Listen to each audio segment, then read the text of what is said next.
So the poem is stanzas written in dejection near Naples. Let us do stanza by stanza. The first stanza says, the sun is warm, the sky is clear, the waves are dancing fast and bright. Blue isles and snowy mountains wear the purple noon's transparent might. The breath of the moist earth is light around its unexpanded buds. Like many a voice of one delight, the winds, the birds, the ocean floods, the city's voice itself is soft like solitudes. So basically, what he's trying to say is he is initially just talking about how it is around him, what nature is like around him, the beauty of nature. He is talking about everything: the sun, the sky, the waves, the blue islands. The isles are the smaller islands, the small pieces of land that you see in the midst of water, and the snowy mountains, the noon, that is the afternoon, how it is so majestic in its beauty. The breath of the moist earth is light. Basically, because he's sitting by the water, the soil there is pretty moist, and he is just referring to that here.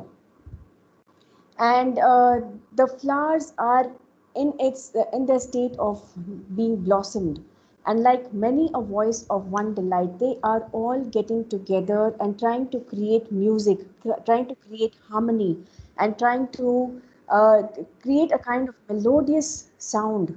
They are all united together. The winds, the birds, the ocean floods, the city's voice itself is soft like solitudes. All these things together combine to make a very peaceful, soothing, melodious music. And it is as beautiful as solitude. Now, solitude and loneliness and being alone are two very different things. When you are in solitude, you are actually seeking that solitude for yourself. You are looking for it so that you are able to be with yourself. You do not want anybody else to be with you. And being alone, being lonely is very different, because even in a crowd, you can be lonely. Whereas solitude, you like to be away from the crowds, you like to be with yourself, you like to be one with yourself, to be able to introspect, to look within yourself and see how things are going with you. Or if you want to just think about something, then solitude is the best way to do it. Whereas being lonely, in spite of there being a crowd around you, you are not able to interact, you are not able to share your thoughts with other people, you are not able to communicate with them in any way, to convey what you are feeling. Okay, so this is what he talks about. He says that all these, the beauty of nature, whether it is the sun, the sky, the waves, the blue islands around them, the snowy mountains, the light of the noon, it is so powerful, and the beautiful buds that are there around them, all these things are just combining together to form a beautiful music. Let's go to the next stanza. Now, I see the deep's untrampled floor with green and purple seaweeds strewn. I see the waves upon the shore, like light dissolved in star showers thrown. I sit upon the sands alone. The lightning of the noontide ocean is flashing round me, and a tone arises from its measured motion. How sweet did any heart now share in my emotion! So he moves on to talking about the ocean. The deep is the ocean. And he says that it is completely untrampled, because even if you walk on the shore, you walk a little into the waters, there is a time when the print of your feet will just get washed away by the waves. So there is no way that your feet will remain imprinted there. The marks of your feet will not remain imprinted, so it is like pure, and it is extremely untrampled, untreaded by any other being except for the waves, the waters, and the little creatures that reside in the waters. Now I see the deep's untrampled floor with green and purple seaweeds strewn. So there are seaweeds, there is something like coral, They are looking so beautiful. They are so colorful, greenish, purplish, and they are just strewn around in the water. It's like as if they are scattered in the water. I see the waves upon the shore like light dissolved in star showers thrown. When during the daytime, this is a very scientific kind of explanation that he has given. When the sun is shining brightly on the surface of the water, and because of the ripples, it is like as if there are thousands and millions of stars there, and they are being scattered there, from there into the atmosphere.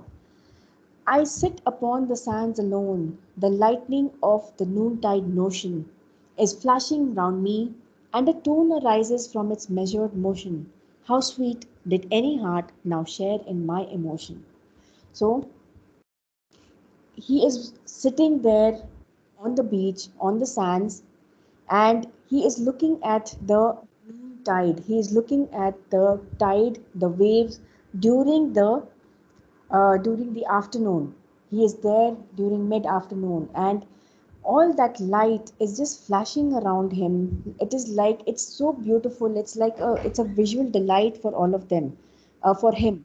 And a tone arises from its measured motion. It's like a beautiful music that is arising out of in a very, very regular and rhythmic sound, it's like a music.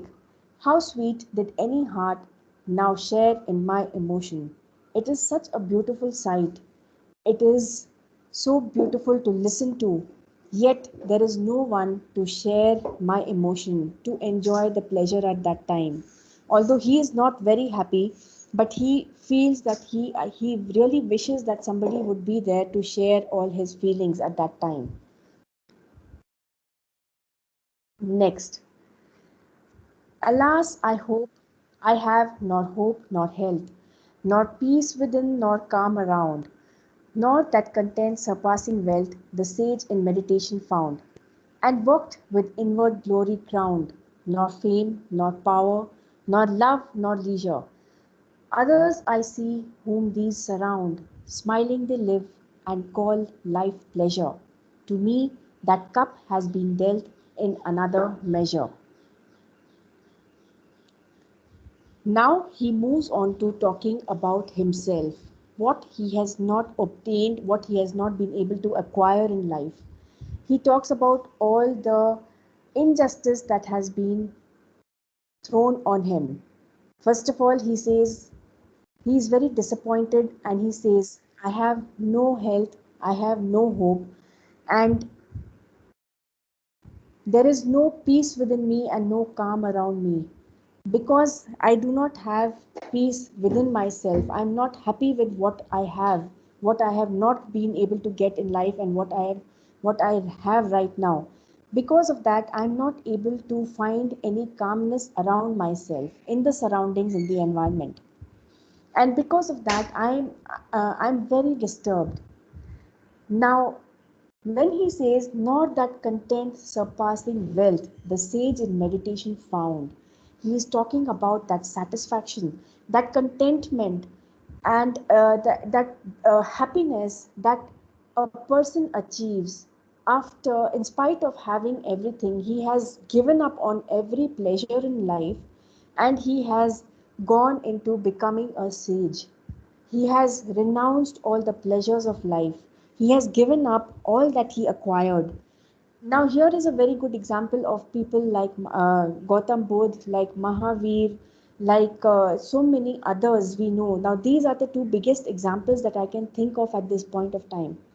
They gave up their glorious lives, they gave up their life of princehood, they gave up their lives of luxury, they gave up everything. They gave up their families. Now Gautam Buddha was a person who had been recently married, and he had a small child. He left everything and just went away to gain enlightenment, to see what was causing problems in the world, what was the reason for suffering. Now, when he could give up all that, he gave up all the worldly pleasures, all materialistic desires and wants, and went into just seeking God. Now, that was what he was looking for. That was something that is beyond everything that you can ever get in materialistic terms. Whether you talk about, having the luxury of sleeping on a bed, having good food, having, now we are talking about not only good food, we are also talking about all the junk that we eat, our chips, our biscuits, our cold drinks, Maggie. Maggie is also junk. It is also a part of luxury. So many people can't manage all those things. Then pizzas, burgers, biryanis, eating out so often, all those things now today you must be feeling that they are a luxury. We wish we could actually have that, because now we are not being allowed to have those things from outside. So all those things are a part of luxury for us. They are the materialistic wants and desires that exist within us. And when we are able to get over all that, to find a kind of happiness, a satisfaction, a contentment in what we already have, that kind of bliss is completely different. That is one thing that the poet was not able to find for himself, and walked with inward glory crowned. Now, this person, when the sage, he finds that contentment and satisfaction within himself, it is like as if he has become the king of the world. He has attained everything that he ever desired. And it's like as if he has become a very important person for himself, because he thinks not only for himself, he thinks about the world too. He is able to transfer that happiness to the other people, and it is like a crowning glory for him. Nor fame, nor power, nor love, nor leisure. Others I see whom these surround. Now, these things are lacking in his life. He doesn't have fame. He was hoping, because he knew that he is a very good poet, he is a very good writer, a very good author. But people did not acknowledge. As you had seen, he was rejected on many points in his life. As a child, he was bullied upon. As a child in the family, he was rejected because he was like a black sheep. He had very radical ideas, and none of his family members agreed to what he used to say. So, what he was looking for, he was not able to get that, nor fame. And when he talks about power, it does not mean power in the sense that you are, becoming a very powerful person and you're able to rule over other people. Here, he's trying to say that that power refers to the influence that he could create on the others, so that he would be able to make other people agree to what he is looking at, to believe what he is looking at, and to bring about that positive change in the world. That was another thing that was rejected, because he did not believe in looking at that inequality in society. That was one thing that he was not very happy about, and he wanted to bring a change in that. Whereas, so there was this difference between the aristocratics, where he belonged, and the people of the lower cadre, or the lower social class. He was not very happy about that. He wanted to bring a change, but nobody was ever agreed to what he wanted. So ultimately, that also he was not able to attain. He did not get love because people rejected him because of his radical ideas, because they felt that he was being extremely foolish. And there was no leisure. Obviously, when all these things are missing from your life, you do not get that kind of happiness out of life. You do not feel that life is a pleasure. You feel it is a burden, and you're not able to relax. But others I see whom these surround, smiling they live and call life pleasure. All the other people around me, people who surround me, they are the ones who have got all these things in life. They are living so happily, they are always smiling, and they call life pleasure. They feel that it is so good to be alive, to be able to enjoy all these pleasures of life. To me, that cup has been dealt in another measure. So, on one side, these people were able to get everything. The ones who are around him, they got everything. They got hope, they had happiness, they had health, They had peace and calm, not only within themselves because of all that they have achieved, but also they look at the world in a very different way because what you have inside is reflected outside of you. Then that happiness, that contentment, that lot of people, it all depends on what you are looking for basically to keep you happy, to keep you satisfied. Now, the sage finds it in meditation.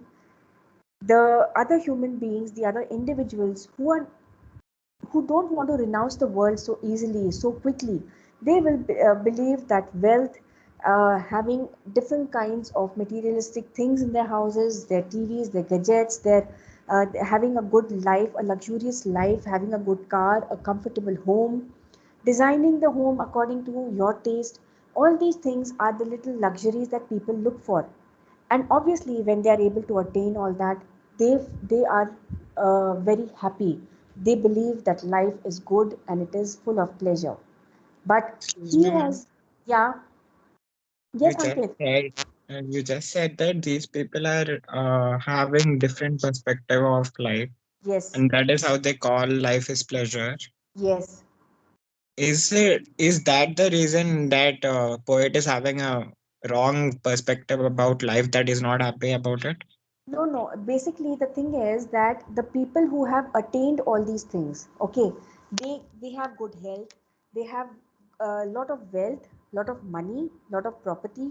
Besides that, they have become famous. They are influential enough, and they have people who love them. They are able to enjoy all those things because when you don't have all those things there is no chance of enjoying life as such. But he was not able to get all these things. He was rejected at every point in life. Initially he was bullied as a child. Then his parents were also not in agreement with what he wanted to achieve in life. Like I said, he was a very radicalistic person and he wanted to bring change in the sense that he wanted to see change in the society, how people were treated, the people of the lower social classes, the people of different kind of background from where he belonged. He was from the aristocratic society. So he was rejected at every point of time, and at one point of time he was sent into exile. He was thrown out of his own country. So because of all these things, when you have nothing to depend on, you don't have anything else, you kind of just give up on life. You feel that it is hopeless to be alive. So that is what he's trying to say here, that he was not able to get anything, and because of that, he is very dejected with life. And then he goes on to say that the other people, their cups, basically, when you are talking about all the things that you have attained in life, we are measuring it in the terms of cups. Okay, now you're talking about the glass half full or half empty, how positive you are, how optimistic you are, or how negative you are about these things. So, and how pessimistic you are. So what happens when you're talking about the glass being half full, or you're talking about the glass being half empty? Now when he's comparing his life to the others, he says that those people's cups are full. In fact, they are, they are spilling over. They are brimming over the edges. Whereas he did not get all that. His cup is still not full. In fact, it is quite empty. So that is what he is trying to say here, that what he could not get, the other people got easily. It's not about perspective. It is basically, yeah, you can say it is about perspectives, but perspective in the sense that people who attain everything in life, whereas some of them who do not get anything. So that is the difference here. Is that okay, Ankit? Yes, ma'am. Okay. Now, yet now despair itself is mild, even as the winds and waters are. I could lie down like a tired child and weep away the life of care, which I have borne and yet must bear, till death like sleep might steal on me, and I might feel in the warm air my cheek grow cold, and hear the sea breathe over my dying brain its last monotony. Now he says, now he has differentiated between despair and dejection here. although we might think that they are very interlinked. But he says despair for him, it's like a hopelessness, whereas dejection is going into that kind of depression where it is difficult to get out of. So he says that that hopelessness is still a little mild, just the way the winds and the waters, because it is noon, it is the breeze is also very light, the tides are not very high, the waves are not going too high, they are just mild, and they're just flowing in and out. It's a very low tide. So he is just comparing his despair to that situation, that scene of nature where even the winds and the waves are slightly calm, they're not too strong. He says, I could lie down like a tired child and weep away the life of care. I am so exhausted with all that I have gone through. I don't feel like doing anything else. I am just mentally and physically exhausted. I would just want to lie down on the sands and just cry away all the sorrows that I have experienced, all the rejection that I have seen in life, and all those things that I really wanted, what I craved for, what I cared for, which I have borne and yet must bear. I have borne all that, I have tolerated all that, I have been through those experiences firsthand, and yet I must continue to bear that till the time I live. I have to keep going through these experiences till the time I am alive, till death, like sleep, might steal on me, and I might feel in the warm air my cheek grow cold. Now, he says he wishes for that deep sleep. When you are in a very deep sleep, it is like you don't know what is happening around you. Nothing can disturb you. It is like as if you are in a death like state. So he craves for that kind of sleep because he has probably not slept for a very long time. He's not had a very good sleep. So he's craving for that kind of sleep, that deep sleep that might just make me relax, forget about all that I have been through, give me that peace of mind. And I can, through that also, I should be able to feel that warm air making my cheek grow cold. Now, when you talk about cheek growing cold, it is like as if he is comparing himself to be in a death-like position. When does a person, when does he turn cold? It is basically when you are dead, your circulation stops and your body begins to grow cold. So that is what he's saying. He should be able to just feel that warm air on his cheek, and as that warm air is touching his cheek, he should start turning cold, go into that death like sleep, and hear the sea breathe over my dying brain its last monotony. So that monotonous sound of the sea waves coming in and going out, coming in and going out, it is a very monotonous sound, and that can lull you to sleep. So he just wants to lie down on the beach, and he should be able to hear that as his cheek is growing cold. He should be able to feel that that monotonous sound is making him fall into a deep sleep. He should be able to experience that. Now, coming to the last stanza, some might lament that I were cold, as I when this sweet day is gone, which my lost heart, too soon grown old, insults with my untimely moan. They might lament, for I am one whom men love not, and yet regret, unlike this day, which, when the sun shall on its stainless glory set, will linger, though enjoyed, like joy in memory yet. So, some might lament that I were cold. There are very few people in this world who are actually going to feel bad that I have died. There are very few people who will cry over my dead body because nobody really loves me. As I, when this sweet day is gone, which my lost heart too soon grown old, as I will kind of mourn that I have lost out on this beauty of this present day, where I'm looking around the entire nature in its. One second, guys. Sorry.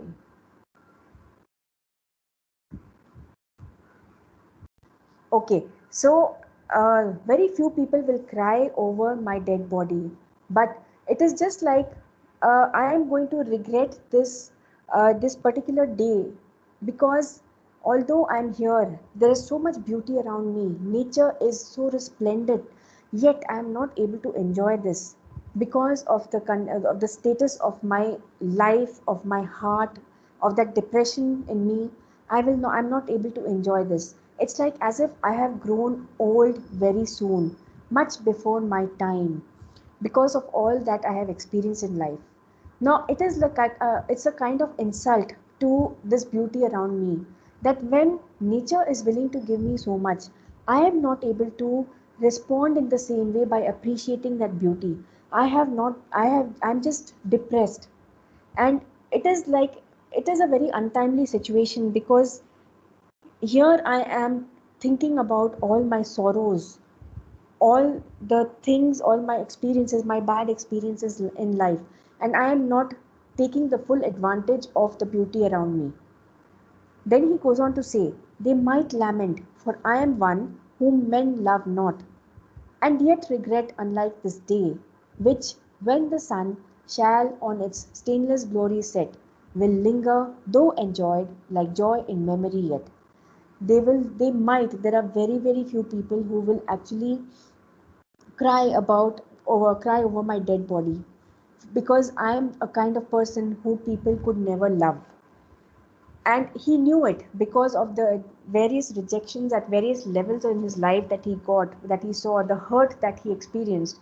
He knew that people did not love him really. People did not like him at all, nor did they like the kind of work, because what happens is that during that era, people, their works were judged by the kind of characteristic traits that they portrayed.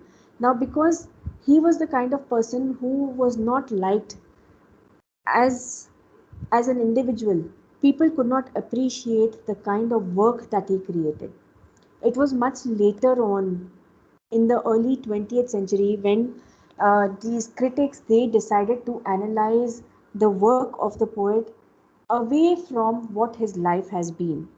And that was when people, their works started getting appreciated for what they actually were, for the worth that they actually gave. So that is how he just said that this is what happened now, because people did not like me as an individual. Obviously they did not like my work too.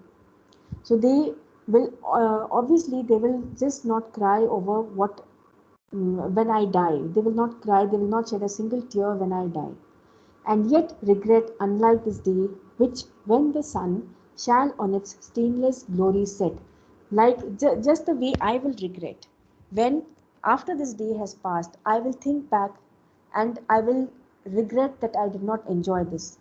As I am looking at the sun setting in its stainless, spotless, unblemished beauty, I have seen it going down, setting down, and just the way the sun rises every day and sets without being getting any kind of spot, like being spotless, absolutely spotless in its beauty and its glory. That has not happened with me, but I will regret this day sometime later on in my life, because this thought will be there in my mind. It will keep lingering, this memory of this day will keep lingering, and I should have actually enjoyed it, but I did not. It will remain in my life forever. Okay, so with this, we come to the end of the poem. Now, are there any other questions? Anybody would like to ask anything?